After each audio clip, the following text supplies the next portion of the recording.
ನಮಗಿಲ್ಲೆಲ್ಲ ತೆಗೆದಾಗಲ್ಲ.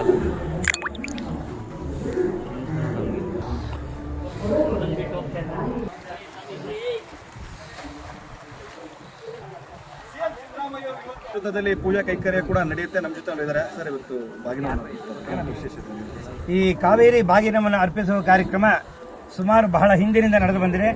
ಇದನ್ನು ಸನ್ಮಾನ್ಯ ಮುಖ್ಯಮಂತ್ರಿಗಳಾಗಿದ್ದಂಥ ಗುಂಡೂರಾವ್ರವರು ಪ್ರಾರಂಭ ಮಾಡಿದರು. ಹೀಗೆ ನಾವು ಕಾವೇರಿಯನ್ನು ಇಲ್ಲಿ 3 ನದಿಗಳು ಸೇರ್ತವೆ, ಹೇಮಾವತಿ ಮತ್ತು ಹಾರಂಗಿ ಮತ್ತು ಕಾವೇರಿ. 3 ಸಂಗಮ ಆಗುವ ಜವೆ ಕೃಷ್ಣರಾಜ ಸಾಗರ ಅಂತ ಕರಿತೇವೆ. ಅದಕ್ಕೆ ತಾಯಿ ಜಗನ್ಮಾತೆ ಈ ಸ್ಥಿತಿ ನಮಗೆ ಆಷಾಢ ಮಾಸದಲ್ಲೇ ತುಂಬಿ ತುಳುಕ್ತಾ ಇದ್ದಾಳೆ. ಪ್ರತಿ ವರ್ಷ ಶ್ರಾವಣ ಮಾಸದಲ್ಲಿ ಕಾವೇರಿ ಪೂಜೆಯನ್ನು ಮಾಡ್ತಾ ಇದ್ವಿ. ಆ ವರಮಹಾಲಕ್ಷ್ಮಿ ಹಬ್ಬ ಅದು ಹಿಂದೆ ಮುಂದೆ. ಕಳೆದ ವರ್ಷ ನವರಾತ್ರಿ ಮಾಡಿದ್ವಿ, ತುಂಬಿರಲಿಲ್ಲ ಹೊಳೆ. ಆದರೆ ಈ ಸ್ಥಿತಿ ತಾಯಿ ನಮಗೆಲ್ಲ ಪ್ರಕೃತಿ ಮಾತೆ ಕರುಣಿಸಿ ನಮಗೆಲ್ಲ ಆ ಒಂದು 124 ಕಡೆ ಸಂಪೂರ್ಣವಾಗಿ ತುಂಬಿದೆ.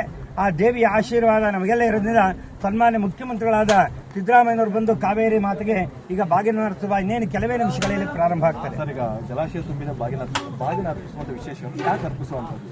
ಬಾಗಿನ ಅರ್ಪಿಸೋರು ಯಾಕಪ್ಪ ಅಂದ್ರೆ ಶ್ರಾವಣ ಮಾಸಗಳಲ್ಲಿ ಹಬ್ಬಗಳ ಸಾಲು ಪ್ರಾರಂಭವಾಗ್ತಾರೆ. ತಾಯಿ ಜಗನ್ಮಾತೆ ಪೂರ್ಣ ನದಿಗಳೆಲ್ಲ ಬತ್ತೋಗಿರುತ್ತೆ. ಆಷಾಢ ಮಾಸದಿಂದ ಆ ನದಿಗಳೆಲ್ಲ ತುಂಬಿ ತುಳುತ್ತಾ ಇರುವಾಗ ಅದಕ್ಕೆ ಕೃತಜ್ಞತಾ ಭಾವದಿಂದ ನಾವು ದೇವಿಯನ್ನು ನಮಸ್ಕರಿಸಬೇಕು. ಅದನ್ನ ತಾಯಿ ಅಂತ ಕರೆದಿದ್ದಾರೆ. ಅದಕ್ಕೋಸ್ಕರ ಮರದ ಜೊತೆಯನ್ನಿಟ್ಟು ಅದರಲ್ಲಿ ಬೆಲ್ಲ, ಅಕ್ಕಿ, ಕಾಯಿ, ಬ್ಲೌಸ್ ಪೀಸು, ಕಂಚುಕಗಳು ಎಲ್ಲವನ್ನು ಇಡ್ತೀವಿ. ನೋಡಿ, ಬ್ಲೌಸ್ ಪೀಸ್ ಎಲ್ಲ ಅದೆಲ್ಲ ಇಟ್ಟಿರ್ತಾರೆ.